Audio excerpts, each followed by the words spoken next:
Paano ba yung late registration ng birth certificate or yung delayed registration ng birth certificate? So yan po ang pag-uusapan natin sa video na to. So ano-ano yung mga requirements at kung saan magsasubmit para po makapag-register. So please watch this video para po malaman ninyo kung paano po yung step-by-step process at kung saan po makukuha yung mga requirements. So actually, meron lamang pong 3 requirements sa pag-register or doon po sa late registration ng birth certificate. Pero hindi po masyadong madali or mabilis yung pag-comply ng mga requirements na to. And also po, yung sa ibang LCR or sa ibang place, depende po kung ano po yung mga documents na hinihingi ng inyong munisipyo or ng inyong city hall. So, pinakauna na requirements para po makumpleto ninyo yung 3 requirements na pinaka-main na kailangan po. So, first ay dapat meron po kayong negative or no record certificate from the PSA or yung dating tinatawag na NSO. So, ngayon PSA na po yung tawag. So, Philippine Statistics Authority.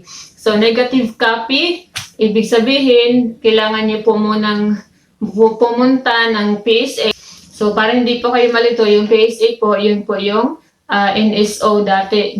So, ngayon, PSA na po yung tawag or Philippine Statistics Authority. So, alamin niyo po kung anong process ng PSA sa inyong lugar dahil kadalasan po ngayon ay kailangan na pong mag-online appointment. So, paano mag-online appointment sa PSA para magkaroon ng negative copy of birth certificate? Dapat po ay alam niyo po kung paano gumamit ng internet at saka i-search niyo lamang po sa website yung PSA online appointment.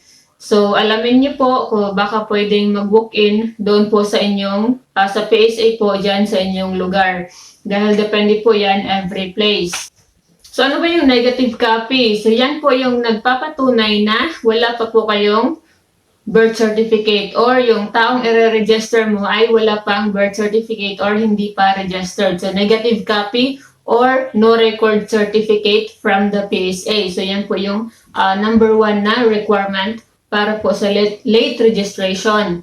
So, pangalawa po, dapat meron po kayong affidavit of delayed registration.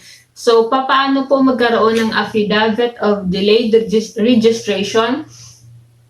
So, maaari po kayo mag-search sa internet ng i-type nyo lamang po affidavit of delayed registration. Tapos, meron pong mga iba't ibang format. So, pero ako ay ina-advise ko po na kung talagang wala kayong alam sa internet or sa kung paano mag-search, so maaari po kayong magtungo directly sa isang abogado. Dahil yung affidavit po ay kailangan po ng notaryo or dapat notarized document. So, pwede po kayong magtungo kaagad sa isang abogado para po siya na po mismo yung gagawa ng format. So, alam na po kasi nila yon. So, sasabihin mo lang, attorney, pagawa po ako ng affidavit of delayed registration. So, alam na po yan ng lahat ng mga abogado. So, kailangan mo lang pong magbayad. So, kadalasan, I think depende kung ngayon, hindi ko alam, pero before, 100 pesos lang para sa notaryo. So, depende. Yung iba, depende din sa price kung halimbawa sila yung gagawa ng papel, so mga 300, mga ganun. Pero, base lang po yan dito sa lugar po namin. So, yung iba hanggang 500. So, mas mataas na po yung 500 na singil. So, magtungo po kayo sa mga public attorneys. Marami pong public lawyers sa inyong lugar. So, magtanong-tanong lamang po kayo. So, third na requirement. So, bali 3 po kasi yung kailangan. Dapat meron ding affidavit of disinterested person. Affidavit of two disinterested person. So, paano po magkaroon yan? So, pwede din po kayo mag-search sa internet para meron kayong format.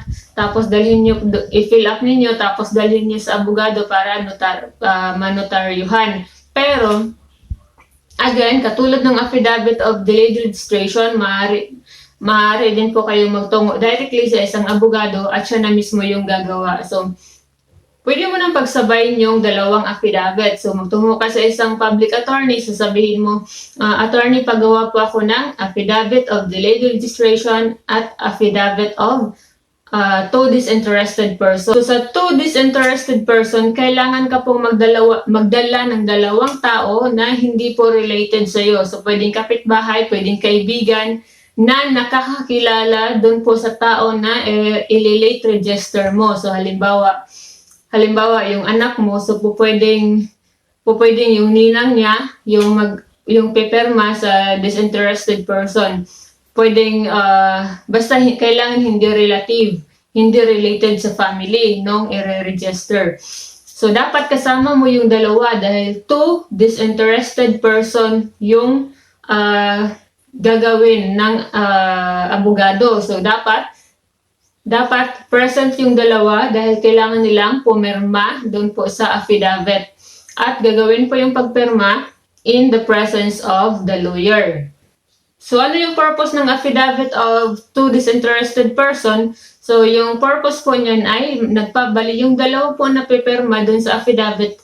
Bali sila po ay nagpapatunay na kilala nila yung i-register na baga papatunayan nila na siya talaga ay isinilang na ganyan yung pangalan niya, tapos ito yung date of birth niya. So bali sila yung magpapatunay na hindi ka gumagawa ng mali doon sa i-register mo sa birth certificate. So magkano yung bayad sa affidavit of to disinterested person? So kadalasan po again, nasa 100 pesos lamang po hanggang 500 pesos.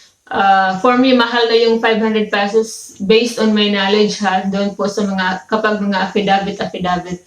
So, pero depende po siguro doon sa mga, basta I highly recommend po na doon po kayo sa mga public attorneys magtungo. So, maraming public attorney po sa inyong lugar or maaari din na siguro meron din po sa inyong munisipyo.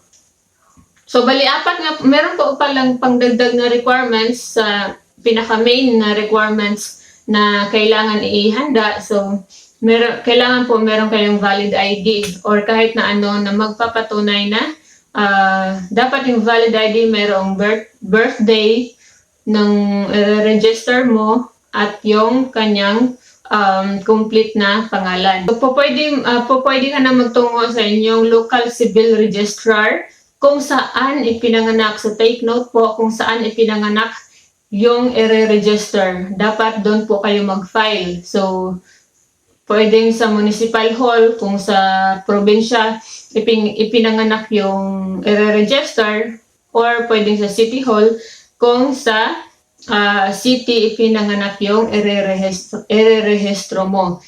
So, dapat doon po sa place of birth. Tapos, ayan, pumunta na po kayo doon dahil nyo po yung pinaka-main requirements yung 4. Pero maaari rin na magtungo in advance sa LCR para po sa local civil registrar. So yung local civil registrar, doon ka magpa-file nasa loob po sila ng munisipyo or ng city hall. So doon ka magpa-file ng late registration. So maaari din na magtungo in advance sa kanila para humingi ka ng list of requirements dahil depende po doon sa mga munisipyo or depende po sa lugar. Pero yung 4 po talaga na requirements na pinag-usapan natin, yan po talaga yung pinaka-main na kailangan. So after that, kung meron silang mga dagdag na hinihingi, so yun na po yung i-comply nyo rin po. So sana po nakatulong sa inyo ang video na to. Please click the subscribe button para po maging updated sa mga next po natin ng mga uploads regarding po sa mga kung paano yung mga lalo-lalo na po sa mga importanteng documents.